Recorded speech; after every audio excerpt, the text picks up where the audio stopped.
राधा स्वामी जी, गुरु प्यारी साध संगत जी, बाबा जी के सवाल जवाब का प्रोग्राम। बाबा जी से सवाल जवाब।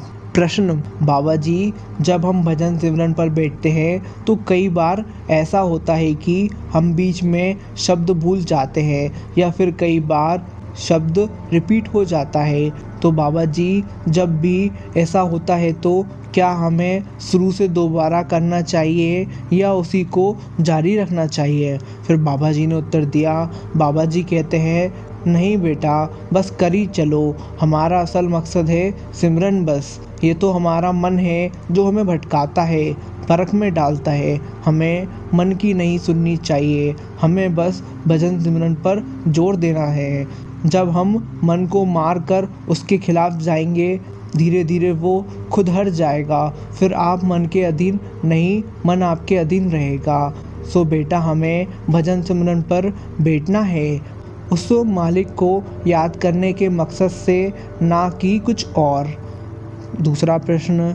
फिर किसी दूसरे व्यक्ति ने बाबा जी से प्रश्न किया, बाबा जी, मैं अभी जॉब की तैयारी कर रही हूँ। अगर मुझे ब्यास आना बहुत अच्छा लगता है, कई बार ऐसा होता है कि इम्तिहान होता है और मुझे ब्यास आने का मन करता है। उस समय मेरी पढ़ाई में मन नहीं लगता, तो मेरा ब्यास आकर सेवा करना सही होगा या उस समय पढ़ाई करना? बाबा जी, कुछ बताओ इस बारे में। फिर बाबा जी ने उत्तर दिया।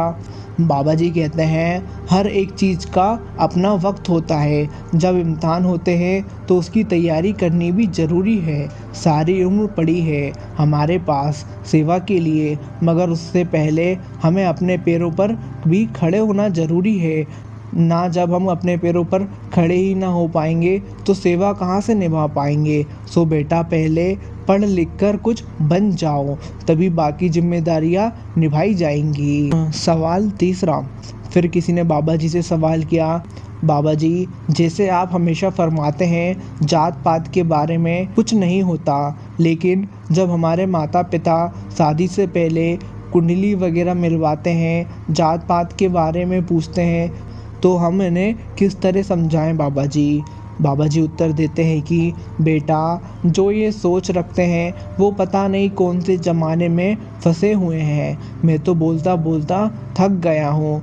इंसान को तो इंसान की इंसानियत देखनी चाहिए। बस अगर अच्छे इंसान हैं तो लड़का लड़की खुश रहेंगे। जब इंसान ही अच्छे नहीं होंगे तो चाहे तुम्हारे जात के हों या वो दूसरे मजहब के हों, तुम्हारे रंग के हों या दूसरे रंग के हों, क्या फ़र्क पड़ता है? लड़का लड़की की ज़िंदगी तो खराब हो जाएगी ना। सवाल नंबर चौथा। फिर किसी ने बाबा जी से सवाल किया, बाबा जी, जब घर में किसी की मृत्यु होती है तो हम भोग और क्रियाक्रम वगैरह करते हैं, तो बाबा जी, ये सब करना ज़रूरी होता है क्या एक सत्संगी के लिए? फिर बाबा जी ने उत्तर दिया।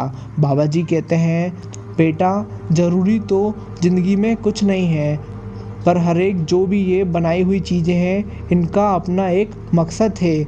देखो, जब घर में किसी की मृत्यु होती है तो उस वक्त सारा परिवार दुख में होता है, तो उनका ध्यान दूसरी तरफ करने के लिए पूजा पाठ होती है कि हमारा ध्यान उस चीज़ से हटकर रूहानियत की तरफ जाए, परमात्मा की तरफ जाए। अब ठीक है कि हमने इन रीति रिवाजों को इतना बड़ा दिया है कि पूजा पाठ कम होती है और बाकी का ज़्यादा होता है।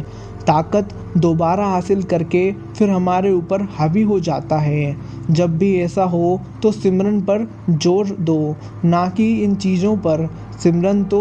सिमरन का मकसद ही यही है कि इन सब चीज़ों को सफाया हो सके।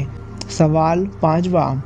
किसी ने बाबा जी से सवाल किया, बाबा जी, जब हम सेवा के लिए आते हैं तो कई बार याची सेवा मिलती है और कई बार सेवा हिलती है। उस समय ऐसा होता है मानो बैठकर ही चले गए हों, मन उदास सा रहता है। ऐसा क्यों होता है बाबा जी? बाबा जी कहते हैं, देखो, जब हम सेवा के लिए आए हैं तो सेवा करनी चाहिए, लेकिन कई बार ऐसा मौका आ जाता है, साथ संगत ज़्यादा आ जाती है, मगर सेवा तो सबको बांट कर देनी चाहिए, ना बजाय इसके कि एक जाने को दे। जहाँ संगत ज़्यादा आ जाती है तो थोड़ी थोड़ी सेवा कम हो जाती है। जो मिला है मालिक की मौज समझकर उसमें लगे रहो बस। सवाल 6। बाबा जी, मुझे नाम ना लेने में बहुत डर लगता है। ऐसा डर है कि क्या पता मुझे इसे आगे बढ़ा पाऊँगा या नहीं। तो बाबा जी, मुझे क्या करना चाहिए? फिर बाबा जी ने उत्तर दिया। बाबा जी कहते हैं, देखो बेटा, जब हम नाम लेंगे तभी आगे बढ़ पाएंगे। देखो, अब बच्चा कहे कि मुझे पढ़ाई से बहुत डर लगता है, पता नहीं मैं स्कूल में पास हो पाऊँगा या नहीं हो पाऊँगा। जब तक वो स्कूल में दाखिला लेकर पढ़ाई करके देखेगा नहीं तो कैसे पता चलेगा। रूहानियत का मतलब है मालिक के साथ रिश्ता जोड़ना, और ये हम सबको करना चाहिए। और ये तो प्यार का रिश्ता है, और प्यार के रिश्ते में हमने कभी सोचा है हम निभा पाएंगे या नहीं। हमें तो ये ज़रूर करना चाहिए। गुरु प्यारी सात संगत जी, राधा स्वामी जी।